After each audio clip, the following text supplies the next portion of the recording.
sa kaintasan, siya'y papurihan ngayon at magpakailanman. Umawi ang daigdigan, lahat ng naroroon.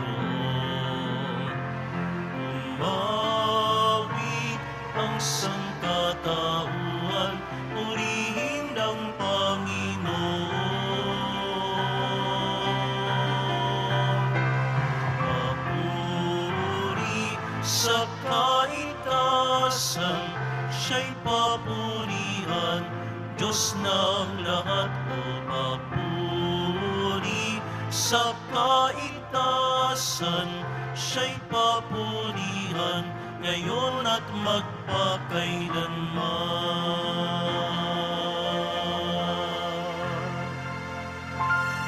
Sa ngalan ng Ama at ng Anak at ng Espiritu Santo.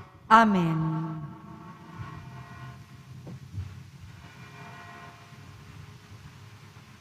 Ang pagpapala ng ating Panginoong Jesucristo, ang pag-ibig ng Diyos Ama, at ang pakikipagkaisa ng Espiritu Santo naway suma inyong lahat.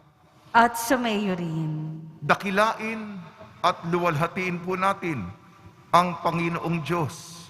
Siya ang naghahari sa ating buhay. Ang banal na misa, gininto ang pagkakataon upang tayo tumanaw ng utang na loob dahil sa mga gawain ng pagmamahal ng Panginoon sa ating buhay. Kahit na ba tayo minamahal niya ng lubusan, nagkakasala pa rin tayo. Tayo lumalapit, humihingi, lumalapit na tayo laging kahabagan niya. Mga kapatid, aminin natin mga kasalanan upang tayo gumanap sa banal na pagdiriwang. Inaamin ko Sa makapangyarihang Diyos at sa inyo mga kapatid, na lubha akong nagkasala sa isip, sa salita at sa gawa at sa aking pagkukulang. Kaya'y sinasamo ko sa mahal na Birheng Maria, sa lahat ng mga anghel at mga banal, at sa inyo mga kapatid, na ako'y ipanalangin sa Panginoong ating Diyos. Kaawan tayo ng makapangyarihang Diyos, patawarin tayo sa ating makasalanan at patnubayan tayo sa buhay na walang hanggan. Amen. Panginoon, kaawaan mo kami. Panginoon, kaawaan mo kami. Kristo, kaawaan mo kami. Kristo, kaawaan mo kami. Panginoon, kaawaan mo kami. Panginoon, kaawaan mo kami. Manalangin tayo. Ama naming makapangyarihan, ang langit at ang lupa ay iyong pinamamahalaan. Dinggin mo ang pagluhog ng iyong sambayanan at pagkalooban mo kami ng kapayapaan araw-araw sa pamamagitan ng Kristo kasama ng Espiritu Santo magpasawalang hanggan. Amen.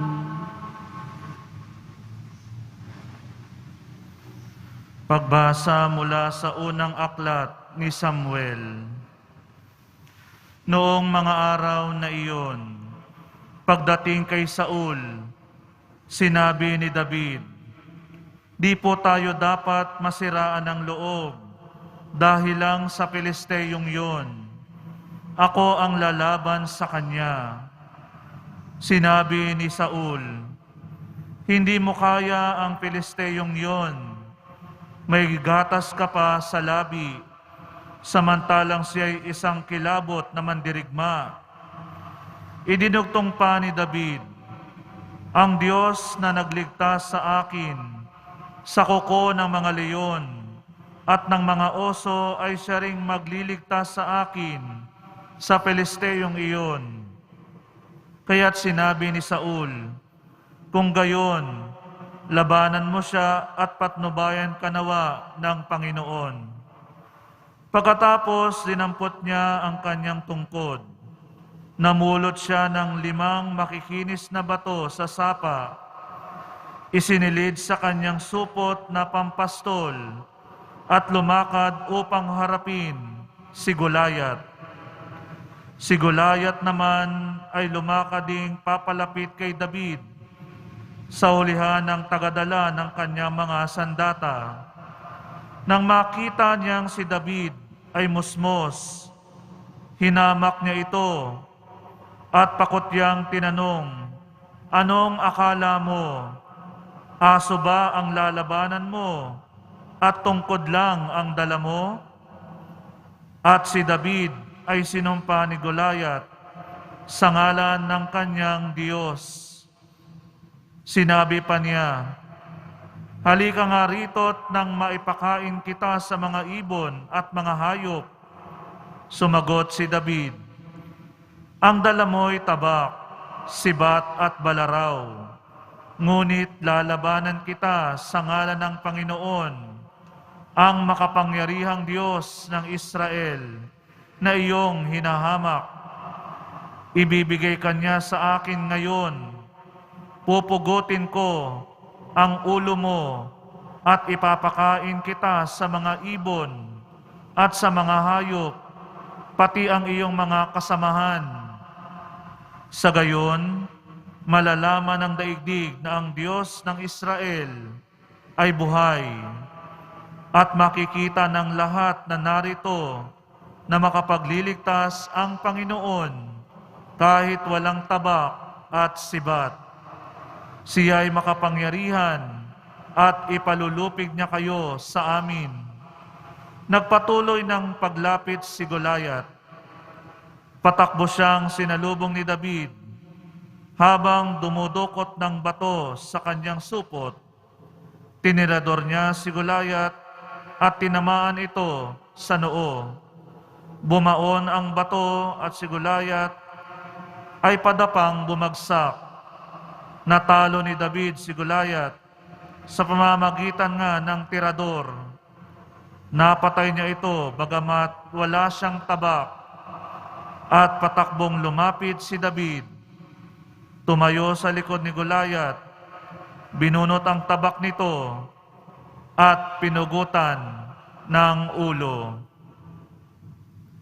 Ang salita ng Diyos. Salamat sa Diyos.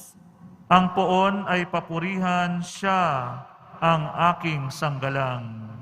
Ang poon ay papurihan, siya ang aking sanggalang. Purihin ang poon na aking sanggalang.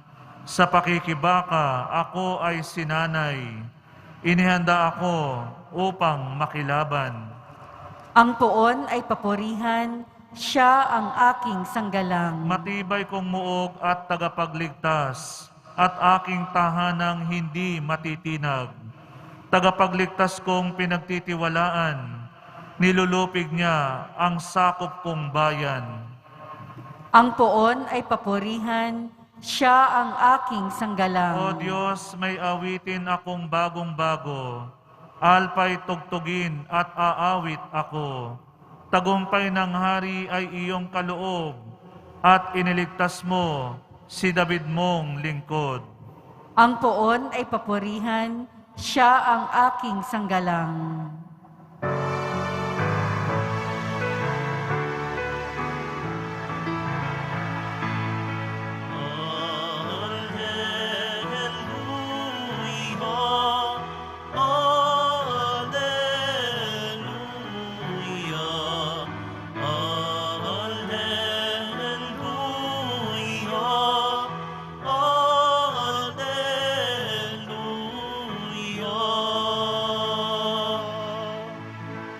Ipinangaral ni Jesus ang paghahari ng Diyos. Sakit ay kanyang ginamot. Alleluia, alleluia, alleluia, alleluia. Sumainyo ang Panginoon.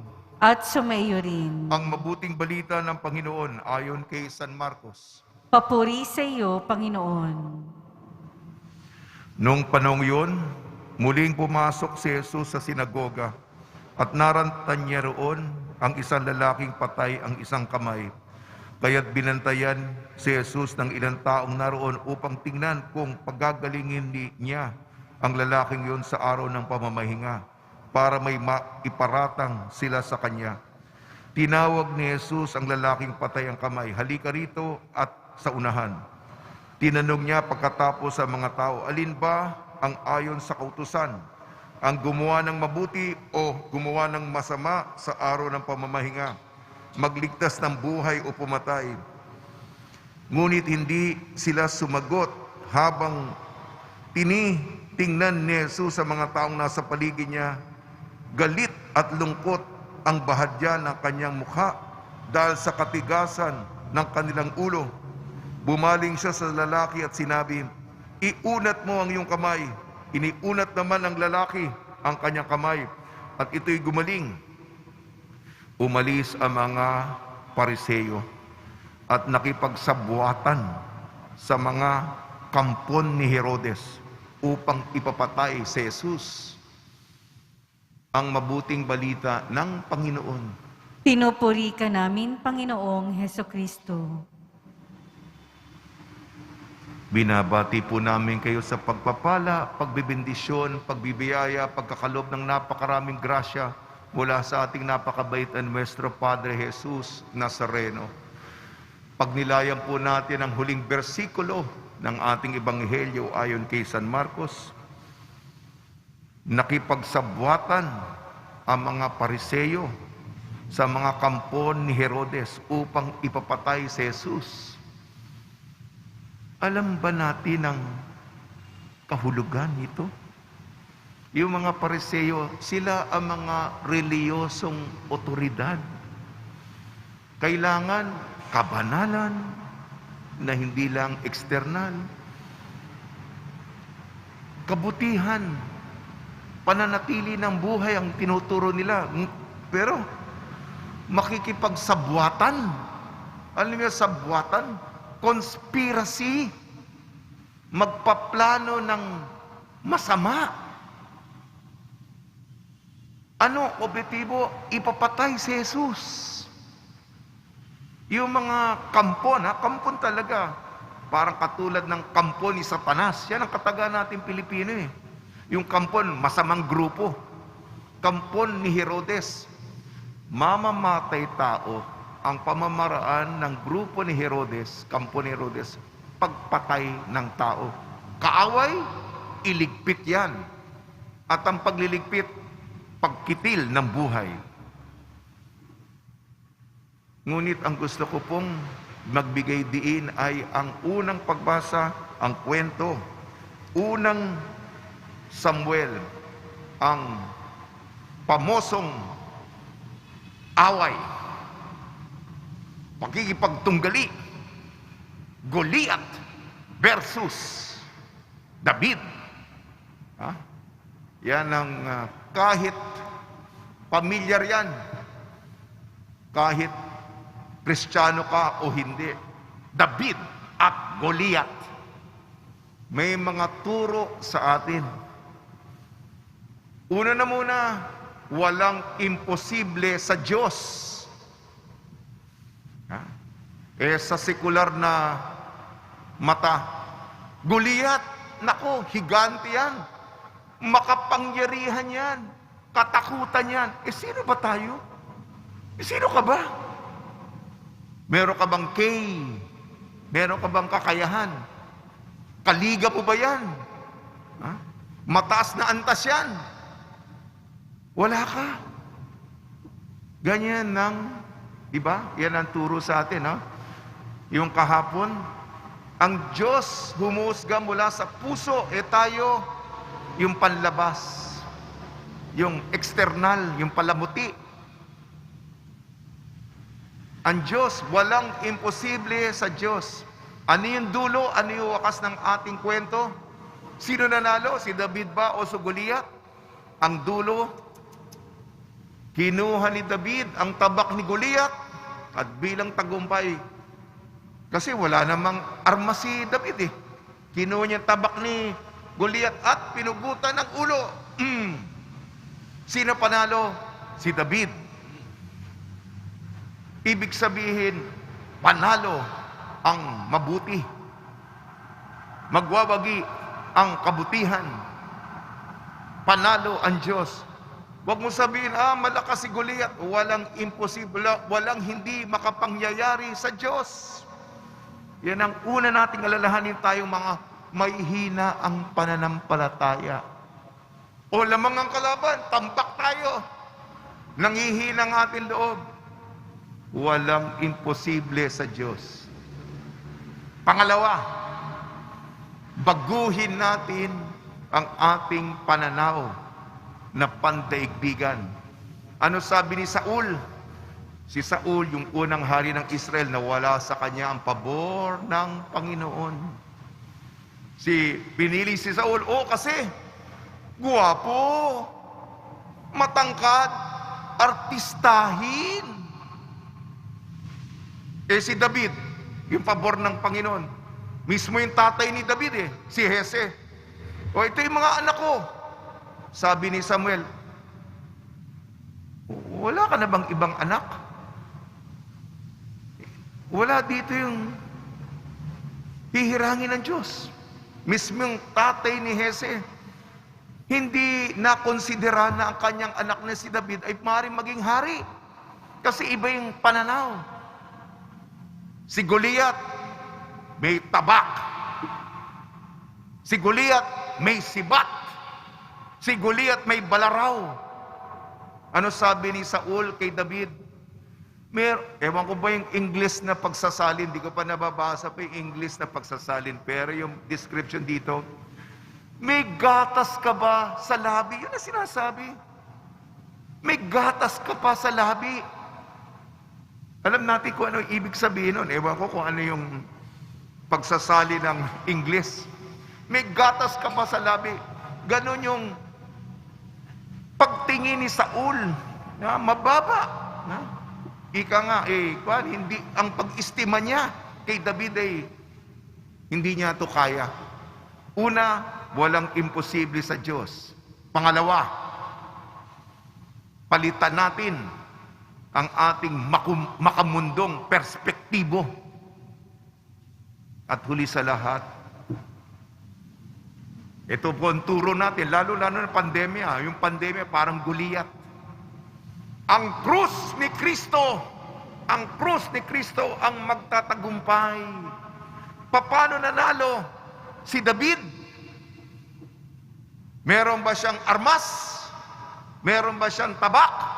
Meron ba siyang espada? May balaraw ba siya? May sibat ba siya? May pana ba siya? Wala. Wala siyang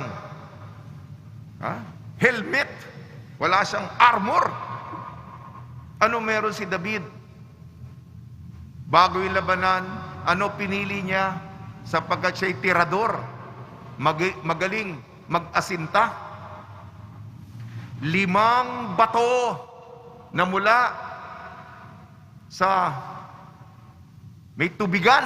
Pinili niya yung mga batong makikinis. Bilog. Yung forma.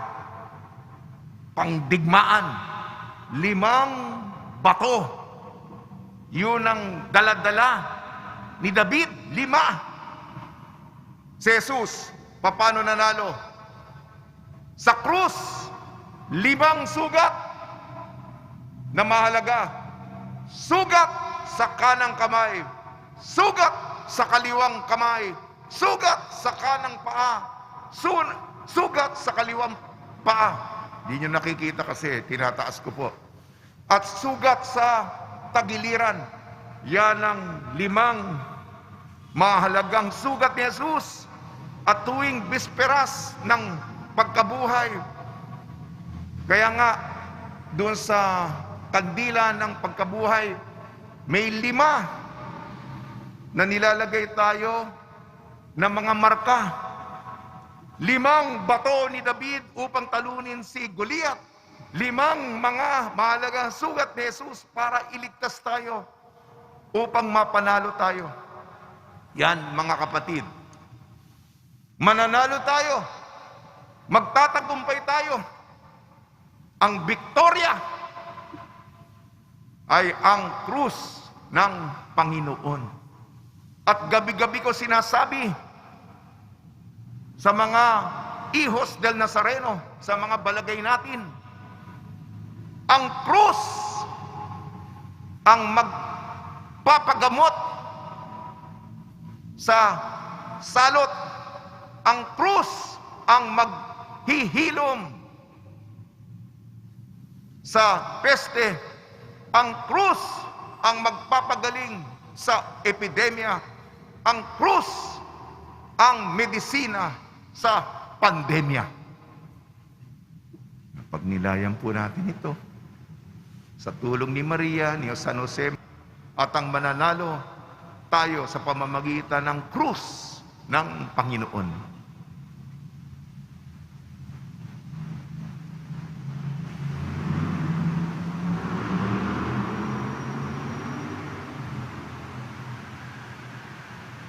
Minamahal ko mga kapatid, pinalaya tayo ni Kristo sa mapanirang kapangyarihan ng kasamaan at kasalanan upang maging malaya tayong makibahagi sa pagpapahayag ng mabuting balita. Ang ating tutugon, Panginoon, dinggin mo kami. Panginoon, dinggin mo kami. Ang simbahan naway makatagpo ng pamamaraan na mapalaya ang sinuman sa anumang hadlang upang ipahayag ang Ebanghelyo. Manalangin tayo. Panginoon, dinggin mo kami. Sa nagugutom na daigdig, lalo na sa mga taong hindi makatarungang pinagkakaitan ng pagkain, damit at tahanan, naway pagkalooban sila ng Panginoon ng pag-asa. Manalangin tayo. Panginoon, dinggin mo kami. Ang lahat ng mga Kristiyano, naway hindi maging mga taong mapagkunwari na sumunod sa batas, kundi maging mga taong may pusong gagawin ang mabuti. Manalangin tayo. Panginoon, dinggin mo kami. Tayong lahat naway magmalasakit sa mga nagdurusa at naghihirap upang mapagaan ang kanilang dinadala at tulungan silang patuloy na manalig sa Diyos. Manalangin tayo. Panginoon, dinggin mo kami. Mapagmahal na Diyos, inangkin namin na kami ay sa iyo at sa iyong anak. Hiniling namin ito sa pamamagitan ni Kristong aming Panginoon. Amen.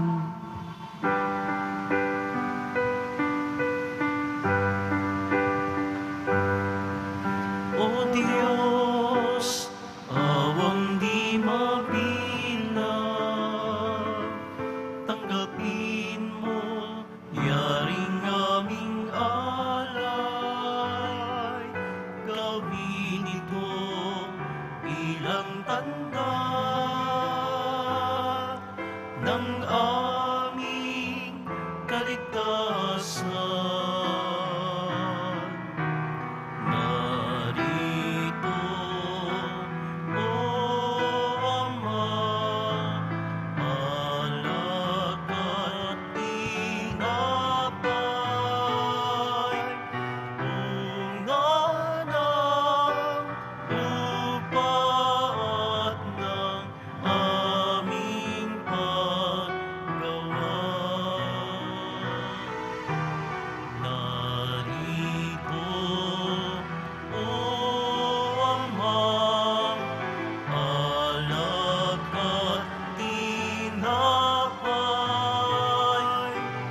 bunga ng lupa at ng aming paggawa.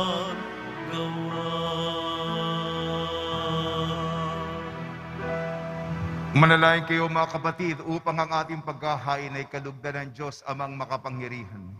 Tanggapin nawa ng Panginoon itong paghahain sa iyong mga kamay, sa kapurihan niya at karangalan, sa ating kapakinabangan at sa buong sambayanan niyang banal.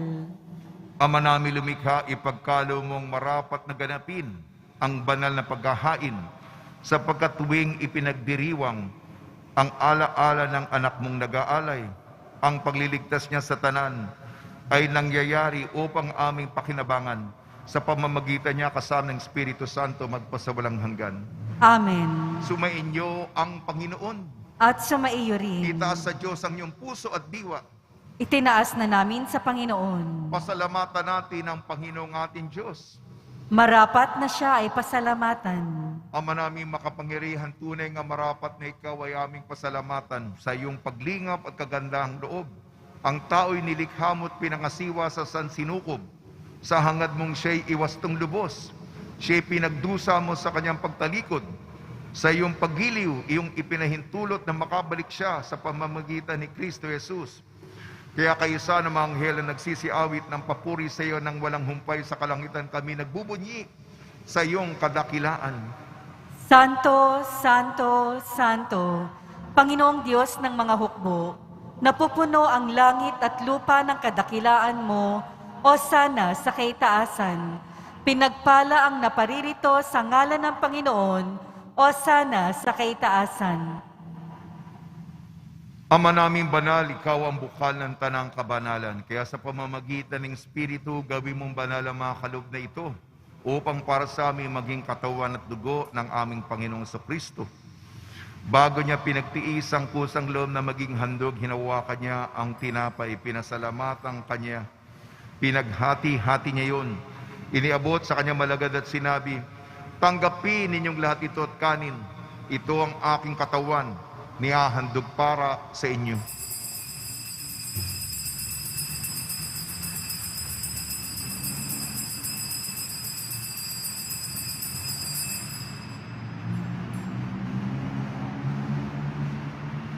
Gayon din naman nung matapos ang hapunan, hinawakan niya ang kalis, muli kanyang pinasalamatan. Inebot niya ang kalis sa kanyang malagad at sinabi, tanggapin ninyo lahat ito't inumin. Ito ang kalis ng aking dugo, nagbago at walang hanggan tipan. Aking dugo na ibubuhos para sa inyo at para sa lahat. Sa pagpapatawad ng mga kasalanan, gawin ninyo ito sa pag-alala sa akin.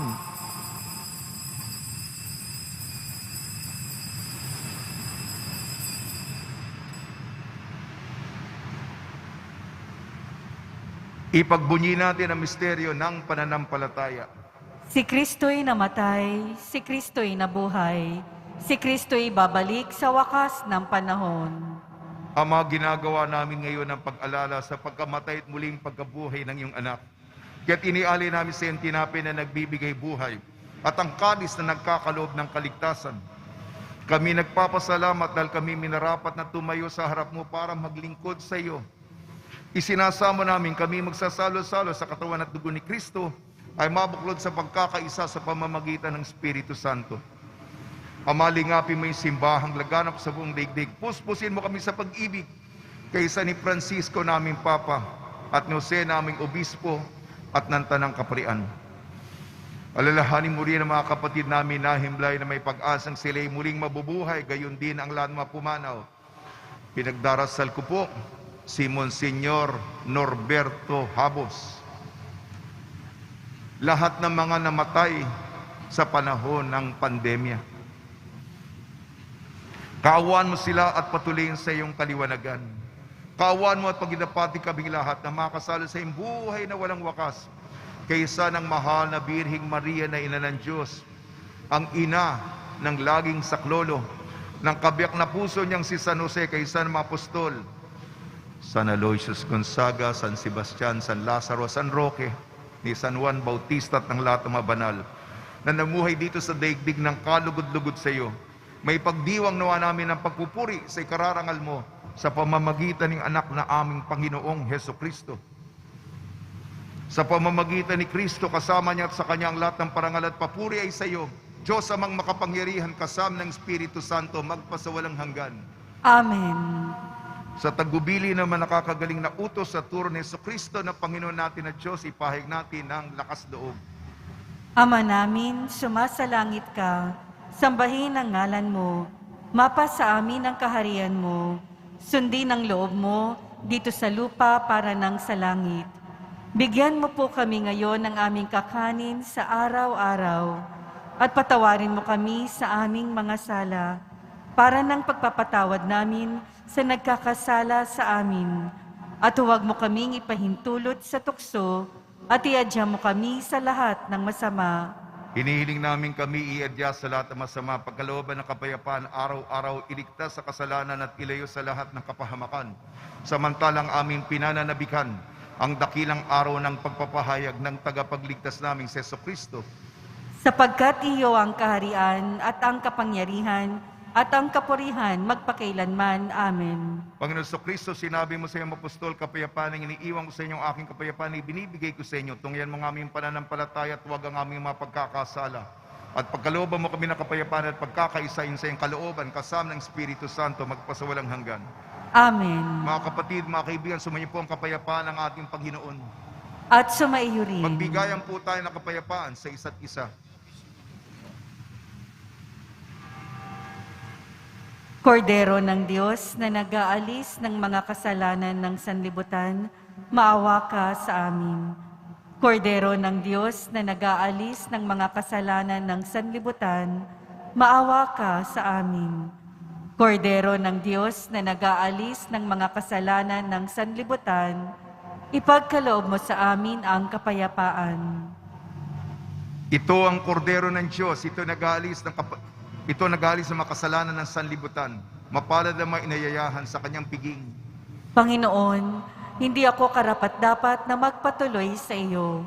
Ngunit sa isang salita mo lamang ay gagaling na ako.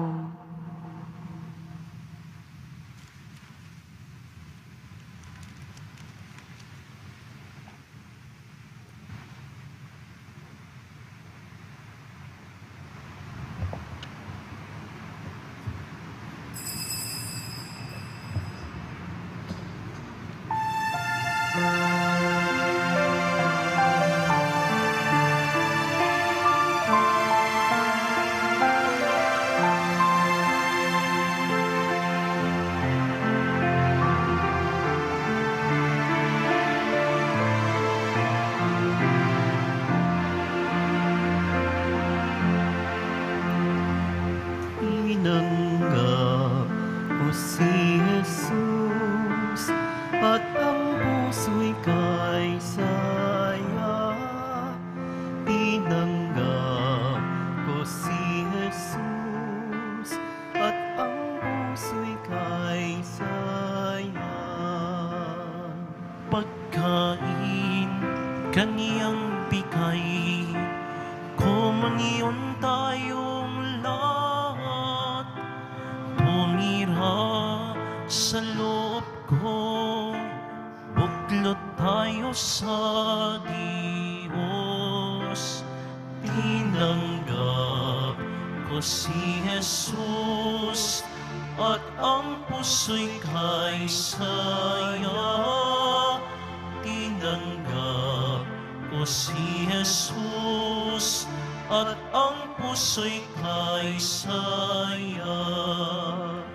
Pag-ibig kanyang alay, magsimba tuwing linggo. Tularan si Maria, kapwa natin tulungan. Tinanggap ko si Jesus at ang puso'y kay saya. Tinanggap ko si Jesus at ang puso'y kay saya.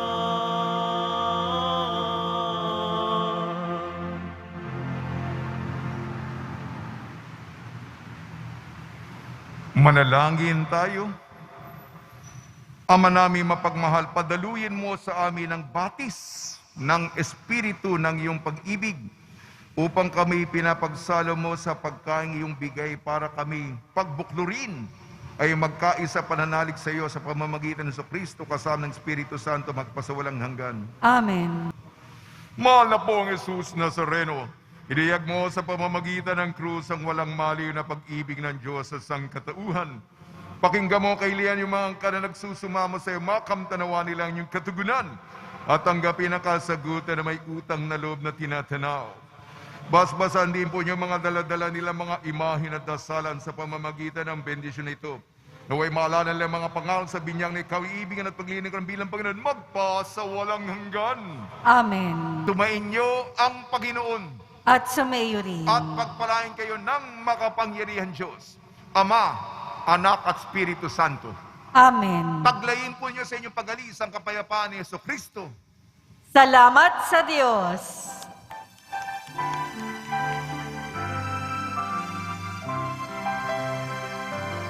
Nuestro Padre Jesus Nazareno, sinasamba ka namin,